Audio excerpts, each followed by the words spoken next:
다 같이 사도신경으로 신앙 고백하겠습니다. 전능하사 천지를 만드신 하나님 아버지를 내가 믿사오며 그 외아들 우리 주 예수 그리스도를 믿사오니 이는 성령으로 잉태하사 동정녀 마리아에게 나시고 본디오 빌라도에게 고난을 받으사 십자가에 못 박혀 죽으시고 장사한 지 사흘 만에 죽은 자 가운데에서 다시 살아나시며 하늘에 오르사 전능하신 하나님 우편에 앉아 계시다가 죄리로서 산 자와 죽은 자를 심판하러 오시리라. 성령을 믿사오며 거룩한 공예와 성도가 서로 교통하는 것과 죄를 사하여 주시는 것과 몸이 다시 사는 것과 영원히 사는 것을 믿사옵나이다. 아멘. 우리 찬송가 357장 춤에 있는 사람 일어나 찬양드립니다. 357장입니다.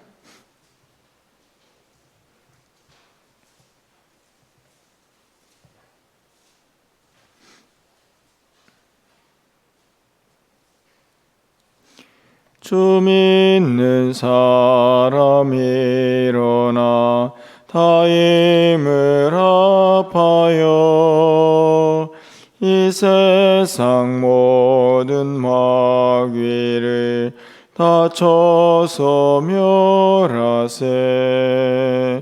저 앞에 오는 적군을 다 싸워 이겨라.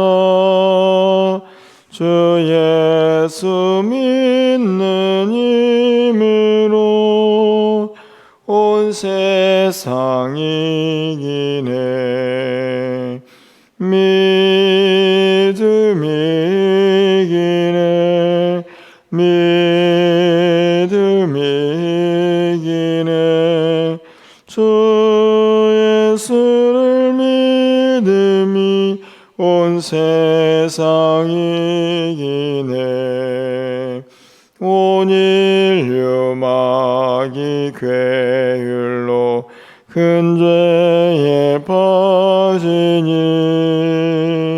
진리로 띠를 띠고서 늘 기도드리세. 참 믿고 의지하면서 겁없이 나갈 때 주 예수 믿는 힘으로 온 세상 이기네. 믿음이 이기네. 믿음이 이기네. 주 예수를 믿음이 온 세상 이기네. 끝까지 이긴 자에게 흰 옷을 입히고 또 영생 복을 주시니 참 기쁜 일일세. 이 어두운 세상 지나서 저 천성과 도로 주 예수 믿는 힘으로 온 세상 이기네. 믿음이 이기네. 믿음이 이기네. 주 예수를 믿음이 온 세상 이기네. 아멘.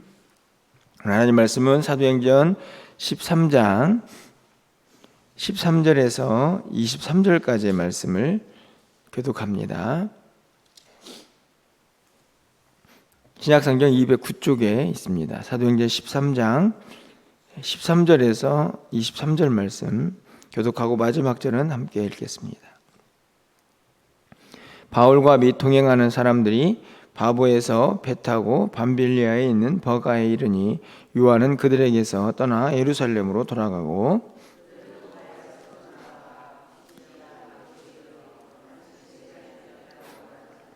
율법과 선자의 글을 읽은 후에 회당장들이 사람을 보내어 물어 이르되 형제들아 만일 백성을 권할 말이 있거든 말하라 하니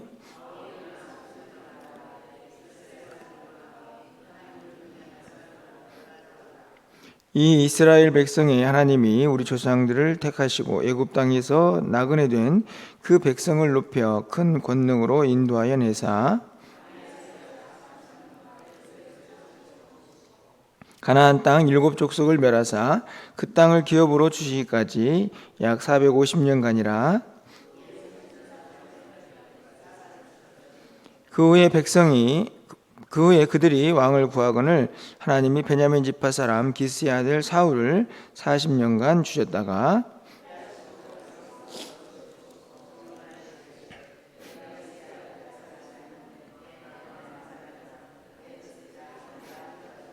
23절입니다. 하나님이 약속하신 대로 이 사람의 후손에서 이스라엘을 위하여 구주를 세우셨으니 곧 예수라. 아멘.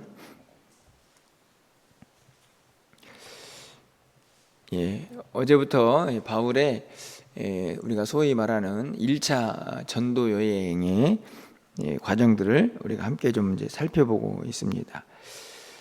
어제 바보라는 곳에서 있었던 일들을 좀 잠깐 나누었는데요. 오늘 본문에 보니까 배를 타고 밤빌리아에 있는 버가에 이르는 모습을 봅니다. 그리고 나서 비시디아 안디옥에 이르러서 안식일에 회당에 들어가서 그들을 가르치는 모습이 기록이 되어 있습니다.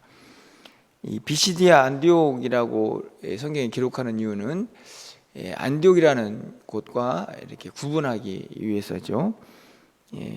안디옥은 이미 우리가 말씀을 드렸듯이 바울과 바나바를 파송한 그런 교회고, 이 비시디아 안디옥은 지금 이 소아시아에 있는 내륙 지방의 한 도시입니다.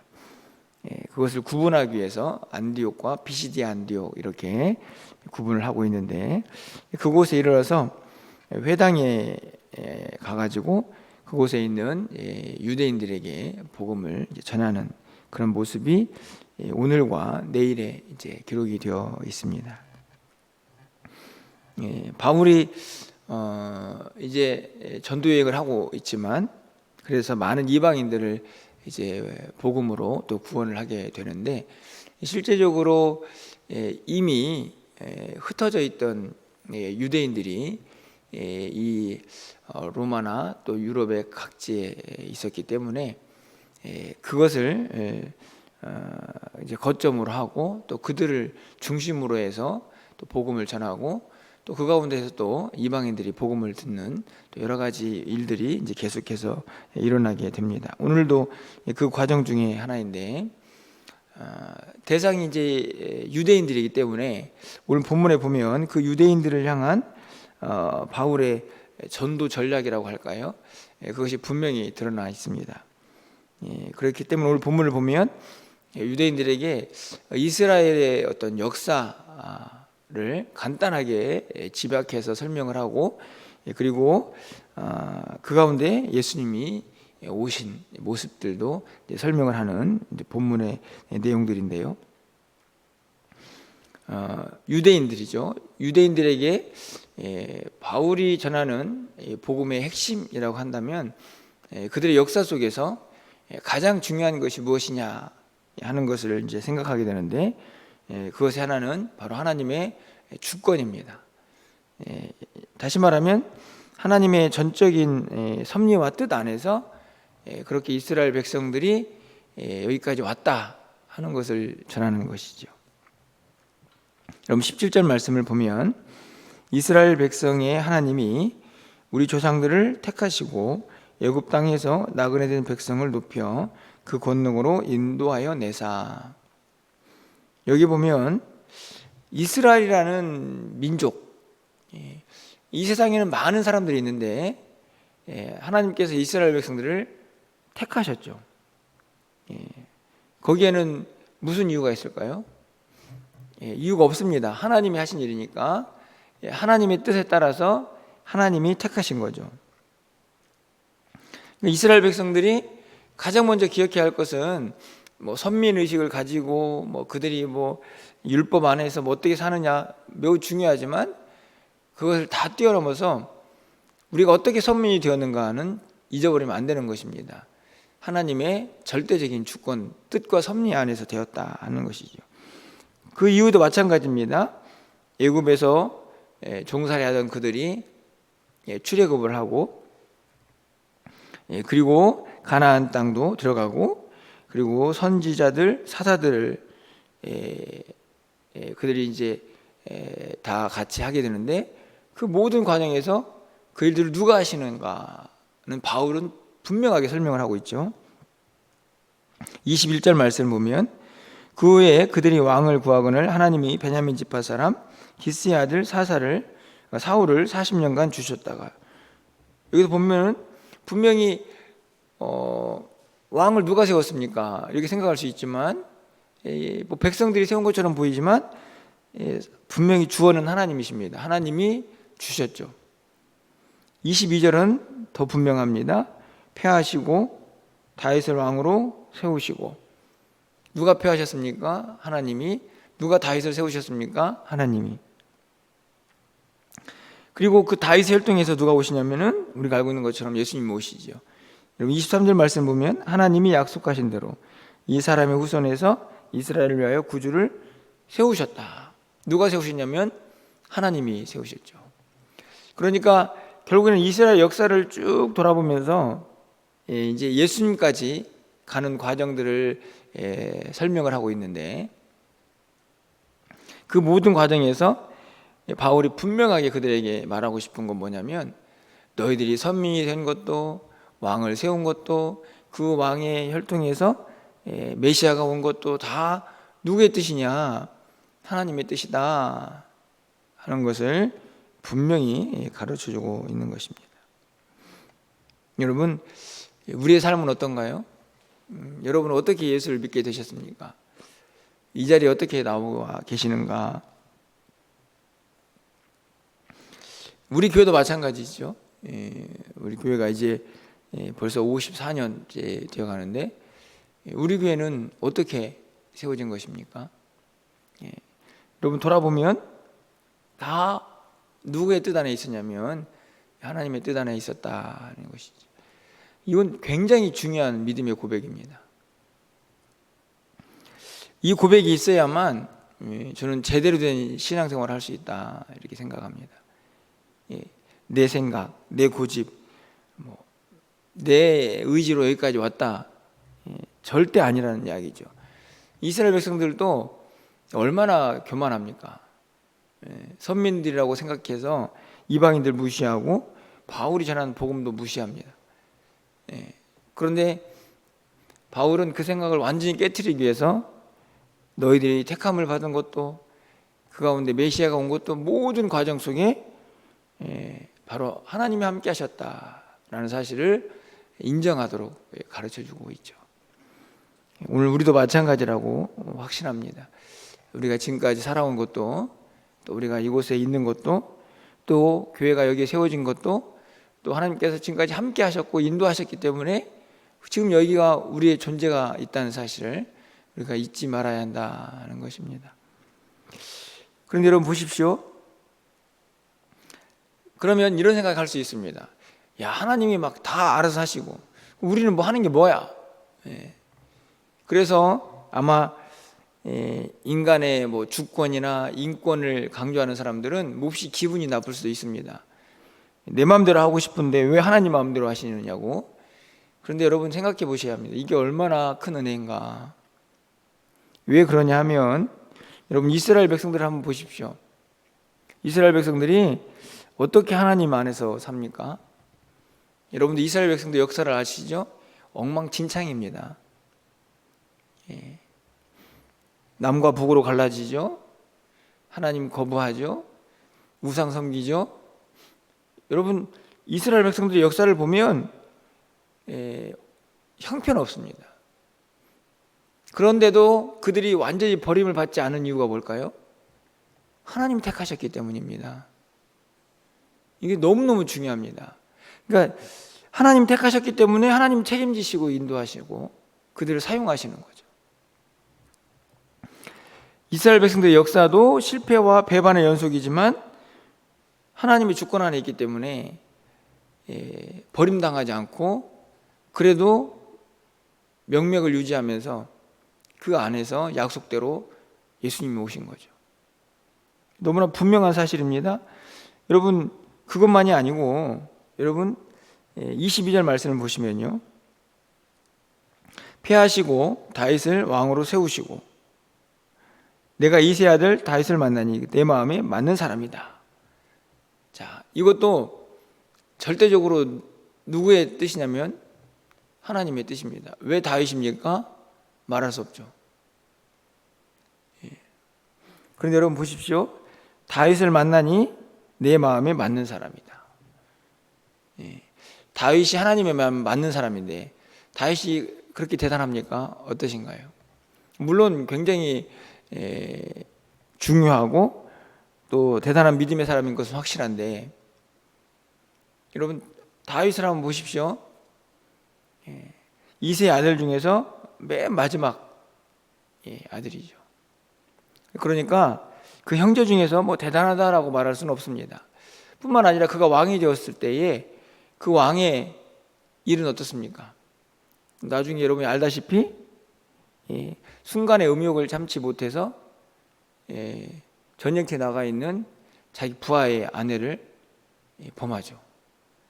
그것도 모자라 가지고 그 부하를 전쟁터에 선봉이 내보내서 간접사진을 합니다.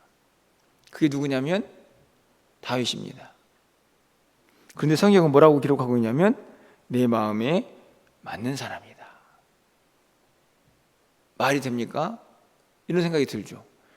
그렇게 엄청난 죄를 지었는데 어떻게 하나님의 마음에 맞는 사람인가? 그래서 하나님의 뜻을 이루어가는가? 이런 생각이 들지만 거기에도 우리가 이의를 제기할 수 없습니다. 왜냐하면 하나님의 주권이기 때문에 그렇습니다. 하나님이 그가 약점투성일지라도 이스라엘 백성들이 허점투성일지라도 하나님이 택하셨기 때문에 하나님의 마음에 맞는 사람이라고 말씀하시고 그를 통해서 일하시고 그 백성들을 통해서 또 일을 하고 계시는 거죠. 그러니까 하나님의 주권 안에 있다는 것이 우리를 힘들게 하고 답답하는 게 아니라 우리를 은혜 가운데에서 살게 하는 힘이 되는 것입니다. 너무너무나 중요한 일이죠. 연약하지만 하나님이 택하셔서 너는 내 마음에 맞는 사람이다. 그래서 다윗을 통해서 메시아를 이곳에 보내셨습니다. 이 땅에 보내셨죠. 그리고 구원을 이루십니다. 그 복음을 들고 온 세상에 나갔던 바울은 어떻습니까? 바울도 물론 대단한 사람이죠. 그런데 그도 그냥 인간일 뿐입니다. 그렇죠? 우리가 잘 알고 있는 것처럼 해결되지 못한 육체의 가시가 있었습니다. 그것이 무엇인지는 모르지만 항상 그를 괴롭혔습니다. 뿐만 아니라 이 바울에게는 치명적인 약점이 있었습니다. 무슨 약점이냐? 그리스도인들을 괴롭혔던 사람이라는 이력이 남아있죠. 잘 알다시피 그 이력 때문에 복음을 전할 때마다 내가 사도다, 내가 예수님 만난 사람이다 라고 늘 편지를 써야 했습니다. 자기를 변호해야만 하는 치명적인 약점이지만 누가 택하셨느냐? 하나님이 택하셨습니다. 그냥 사용하시죠. 그뿐만이 아닙니다. 오늘 본문에 보면 13절 말씀을 가서 보시면 요한은 그들에게서 떠나 예루살렘으로 돌아가죠. 이 요한은 마가 요한인데 이 선교 사역을 하다가 힘드니까 그냥 예루살렘으로 나는 돌아가야겠다 하고 떠나갑니다. 이 마가 요한 때문에 어떤 일이 발생을 합니까? 나중에 이제 15장에 가면 나오겠지만 이 마가 요한을 데리고 갈 것이냐 데리고 가지 말 것이냐 이제 2차 선교 여행을 할 때 그것 때문에 바나바하고 싸웁니다. 성경에 보면 심히 다투었다 이렇게 나와 있습니다. 심히. 그래가지고 그냥 각자 자기 일 합니다. 바나바하고 바울하고 갈라서죠. 대단한 사람이 맞지만 바울도 역시 그냥 또 한 사람의 연약한 인간인 것입니다. 그런데 그를 통해서 얼마나 그렇게 엄청난 일이 왜 일어났는가? 그것은 바울이라는 사람이 대단하기 때문이 아니고 그를 택하셔서 하나님이 그분의 뜻대로 사용하셨기 때문이죠. 여러분, 마찬가지입니다. 다윗도 연약한 인간이고 바울도 연약한 인간이지만 하나님이 택하셔서 하나님의 뜻을 위해서 하나님이 사용하실 때에 그들을 통하여서 위대한 하나님의 역사가 이루어져 가는 것이죠. 다 무엇 때문인가요? 시작은 그분이 택하셨기 때문입니다. 하나님의 주권이 함께하고 있기 때문에 그런 것이죠. 여러분, 오늘 우리는 어떻습니까? 우리의 삶도 연약하고 또 부족하죠. 그래서 돌아보면 뭐 이렇게 해가지고 뭘 할 수 있을까 하는 때로는 이 자괴감도 들 때도 있습니다. 하지만 그 모든 것들이 얼마나 부질없는가. 우리는 이미 하나님의 택함을 받았고 그분의 주권 안에 있습니다. 그렇다면 하나님께서 그 뜻 안에서 우리를 사용하시겠죠. 우리는 그 안에서 순종하고 하나님의 뜻을 쫓아서 살아가면 되는 것입니다. 연약한 그대로 하나님이 택하셔서 하나님이 사용하실 것이기 때문에 말씀 안에서 그 말씀에 순종하며 하나님 뜻을 따라가다 보면 하나님 원하시는 그 길을 가게 될 것이다 하는 것이 오늘 성경이 가르쳐주는 진리이죠. 우리 모두도요, 우리의 의지와 우리의 잘남 때문에 택함을 받은 것이 아닙니다. 하나님의 전적인 주권 속에서 그분의 은혜가 작용을 한 것이죠. 여러분, 오늘 하루도 우리가 좀 그 은혜를 잊지 말았으면 좋겠다 이런 생각이 듭니다. 그 은혜를 아는 사람은 우리의 인생의 연약함을 통해서도 여전히 일하시는 하나님을 기대하게 될 것입니다.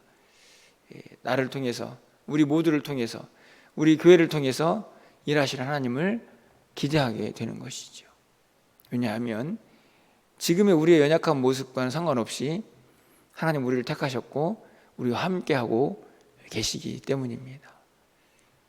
많이 부족하죠? 우리 교회도 마찬가지고 우리 모습도 마찬가지지만 여러분 절대로 잊지 마십시오. 하나님이 우리를 택하시고 지금도 함께하고 계십니다. 그 주권 안에서 오늘도 힘있고 능력있게 또 하루를 살아가시기를 바라고 순종으로 하나님의 역사를 함께 이루어갈 수 있는 우리 모두가 될 수 있기를 주님의 이름으로 축원합니다. 기도하겠습니다. 사랑의 하나님, 연약하고 부족한 이스라엘 백성들을 택하시고 늘 하나님을 배반했지만 그들을 끝까지 버리지 아니하시고 그들을 통하여 일하셨던 우리 하나님을 기억합니다.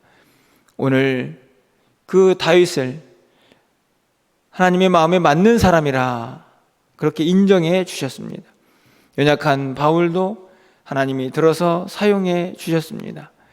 물론 대단한 사람들이지만 그 모든 사람들이 대단한 이유는 하나님이 그들을 사랑하셨기 때문이고 하나님이 그들을 택하셨기 때문인 것을 다시 한번 고백합니다.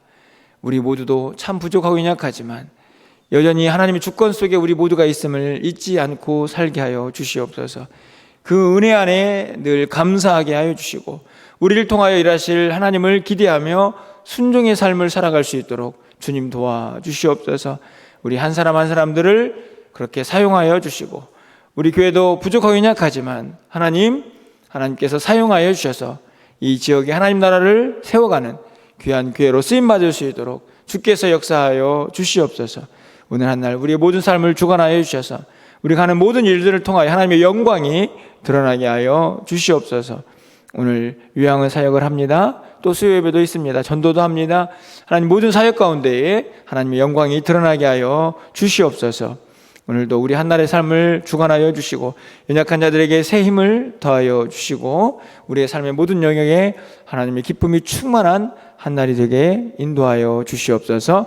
예수 그리스도의 이름으로 기도합나이다. 아멘.